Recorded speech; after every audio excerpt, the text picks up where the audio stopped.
তোমার লোকসভা ভোটের পরে পঞ্চায়েত দখল করে দেবো, কেন এইভাবে সোজা কথা বলছি। আর পশ্চিমবঙ্গের অবস্থা খুব খারাপ, আর যদি কোথাও ওসিরা জ্বালাচ্ছে তাও বলবে, কারণ থানার ওসি তো হচ্ছে সবচেয়ে বড় তৃণমূলের সবচেয়ে বড় ব্লক সভাপতি, তাই না? আসন্ন লোকসভা নির্বাচনের পর সমস্ত পঞ্চায়েত দখল করে নেবার কড়া হুঁশিয়ারি দিয়ে রাখলেন বিষ্ণুপুরের বিজেপি প্রার্থী সৌমিত্র খা। আজ শুক্রবার ভোট প্রচারে বেরিয়ে এই মন্তব্য করেছেন সৌমিত্র। শুধু তাই নয়, জয়পুর থানার ওসি রামনারায়ণ পালকেও জব্দ করার হুঁশিয়ারি দিয়েছেন তিনি এদিন জয়পুর ব্লকের হেদিয়া ব্রাহ্মণপাড়ায় ভোট প্রচারে গিয়েছিলেন সৌমিত্র খা। আর সেখানে দলীয় কর্মীদের সাথে কথা বলার সময় ওই মন্তব্য করেছেন বিজেপির এই সাংসদ তথা আসন্ন লোকসভা নির্বাচনে বিষ্ণুপুর কেন্দ্রের বিজেপি প্রার্থী সৌমিত্র খা। তিনি বলেন, জয়পুরের ওসি রামপাল এখানে পঞ্চায়েত ভোট করতে দেয়নি। ইলেকশনের সময় নিজে দাঁড়িয়ে থেকে আমাদের দেওয়াল লিখন মুছে দিয়েছে।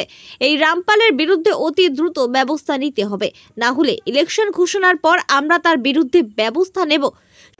রামপাল সে পঞ্চায়েত ভোট করতে দেয়নি এবং আমাদের দেওয়াল লিখন ছিল, সেই দেওয়াল লিখন রামপাল নিজে উপস্থিত থেকে মুছিয়ে দিয়েছে।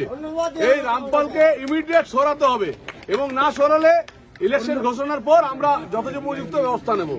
শুধুমাত্র ওসির বিরুদ্ধে ব্যবস্থা নেবার নয়, আসন্ন লোকসভা নির্বাচনের পর সমস্ত পঞ্চায়েত দখল করে নেওয়া হবে বলে অগ্রিম হুঁশিয়ারি দিয়েছেন সৌমিত্র খা। কেন তিনি এই মন্তব্য করেছেন শুনুন। লোকসভা ভোটের পর আপনারা পঞ্চায়েত দখল করবো বলছেন? হ্যাঁ, নিশ্চিত হবে, কারণ পঞ্চায়েতে কেউ আর তৃণমূল কংগ্রেস যারা মেম্বার থাকবে তারা আর কেউ থাকবে না। তারা পুরোপুরি ভাবে হয় এইদিকে চলে আসবে, আর নাহলে তাদের চেয়ার ছেড়ে পালিয়ে যাবে, কারণ এত মানুষের উপর অত্যাচার করেছে, এত চুরি করেছে। আর এই যে টোটাল পঞ্চায়েত ভোট না করতে দেওয়ার মূল কারণ হচ্ছে জয়পুর থানার ওসি রামপাল, আর আমি একে তার যথোপযুক্ত ব্যবস্থা নেব। অন্যদিকে পুলিশকে আক্রমণ এবং পঞ্চায়েত দখল করার সৌমিত্র খায়ের এই মন্তব্যের পরিপ্রেক্ষিতে বিষ্ণুপুর সাংগঠনিক জেলা তৃণমূল কংগ্রেসের সহ সভাপতি দিব্যেন্দু ব্যানার্জি বলেন, পুলিশ প্রশাসনকে এভাবে আক্রমণ করা যায় না। এমন মন্তব্যের কারণে পুলিশ তার বিরুদ্ধে ব্যবস্থা নেবে। আর নির্বাচিত পঞ্চায়েত গায়ের জোরে দখল করা যায় না, সেটাও সৌমিত্র খায়ের জেনে রাখা দরকার। কি বলবেন এই বিষয়ে?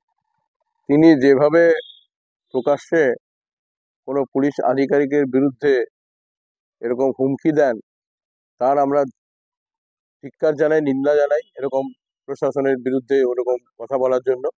এবং আমরা নিশ্চয়ই জেলা পুলিশ প্রশাসনের কাছে তার বিরুদ্ধে আইনানুগ ব্যবস্থা নেওয়ার জন্য অনুরোধ জানাবো, যাতে তার বিরুদ্ধে যথেষ্ট আইনানুগ ব্যবস্থা নেয়। আর পঞ্চায়েত ওইভাবে সৌমিত্রবাবুর কথায় হুমকি দিয়ে, সন্ত্রাস দিয়ে দখল করা যায় না। মানুষের মন জয় করে মানুষের পাশে থেকে নির্বাচিত পঞ্চায়েত, মামাটি মানুষের নেত্রী মমতা ব্যানার্জির যে সমস্ত কাজ, তার মাধ্যমে পঞ্চায়েতের মানুষ দুহাত তুলে আশীর্বাদ করেছেন এই তৃণমূল পঞ্চায়েতগুলোকে বা তৃণমূল সরকারকে। তো সেখানে হুমকি দিয়ে গায়ের জোরে কোনো পঞ্চায়েতকেই তিনি সরাতে পারবেন না। তার জন্য আইন আছে, আইন কানুন আছে। তো উনি এরকম একটা সন্ত্রাসের বাতাবরণ এখনই তৈরি করার চেষ্টা করছেন।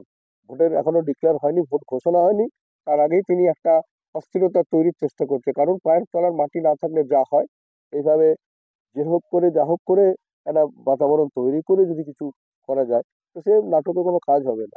পশ্চিমবঙ্গ সরকার অনুমোদিত স্বাস্থ্যসাথী মান্যতাপ্রাপ্ত রোগী পরিষেবার বিশ্বস্ত প্রতিষ্ঠান দামোদর হেলথ কেয়ার। এখানে রয়েছে semi modular OT, OPD, general medicine, gynaecology, gynae surgery, general surgery, orthopaedic surgery, ENT surgery, advance physiotherapy clinic, medicine বিভাগ, অ্যাডভান্স ডায়াগনোসিস সেন্টার সহ নানান পরিষেবা রয়েছে। 24 ঘন্টা লিফট পরিষেবা, এছাড়াও 24 ঘন্টায় থাকছে অ্যাম্বুলেন্স পরিষেবা, সাথে মেডিকেল ইন্স্যুরেন্সের মতো প্রয়োজনীয় সুবিধাও। এছাড়াও রয়েছে ওষুধের দোকান। ঠিকানা মিলমোড়, কতুলপুর, বাঁকুড়া। ফোন নাম্বার 9475240280 অথবা ফোন করুন 9475240290 এবং 9647180100 এই নম্বরে।